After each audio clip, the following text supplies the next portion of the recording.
some people say the game is worth. I'm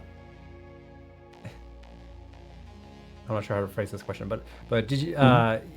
Some people say that the game is worth it if it's $1 per play hour, which for some people is a lot. Did you guys sell the game too cheap, or like how do you guys decide on the price? I think when we decided on the price, we looked at like similar games, which were Factorio. And we were like, what's a reasonable price? Random number generator. Yeah, kind of. I honestly think that was it. We looked at like is this game better than Factorio? And I don't think we felt at the time that like no.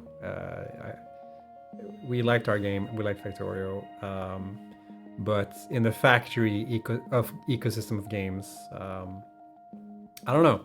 I'm not entirely sure actually how we settle on that price. I just think that we looked at like similar games and felt that like this is a good spot, and also the fact that we were in early access,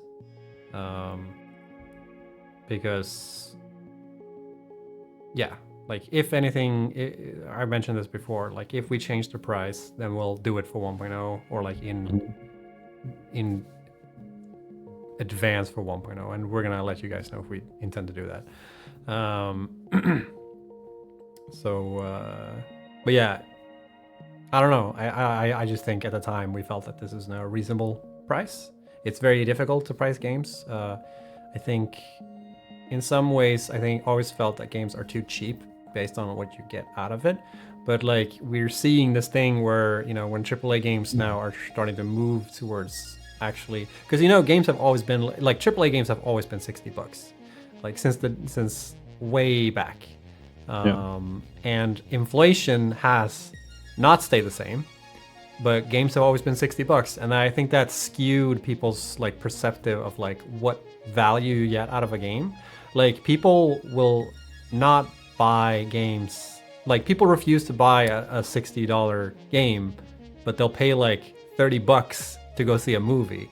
And like when it comes to the value of like what you get out of it, I think it's kind of obvious that games are way more valuable in that sense, but maybe people don't agree with that. So it's kind of impressive. Games used to be 40. No, when I was a kid, they were 60. Yeah. Does anyone here remember when snacks and candy was like turbo cheap? Oh yeah. Because I do. Yeah, that was also when I was a kid. Yeah.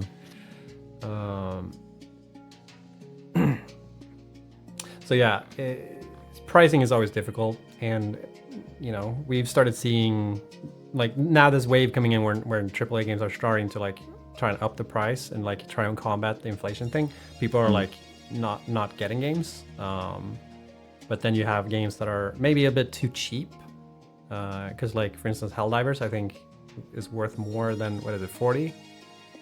But it's only nice. I think it's 40.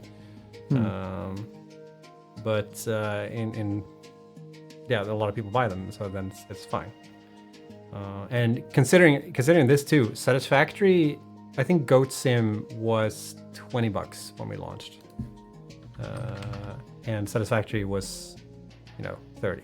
So even though Satisfactory at the time was less sold than Goat Sim when we launched, we still made more out of Satisfactory than we did for Goat Sim. So it's a tricky balance. But I don't know. I think it's a question of like competition and like looking at what other games, what the price are. It's hard to sort of stand out when you have to argue that like, yeah, you can buy, say the Satisfactory was a $70 game. Like, yeah, you can buy Satisfactory for $70, but is it worth that over buying Foundry or buying the other factory games that I totally can list right now?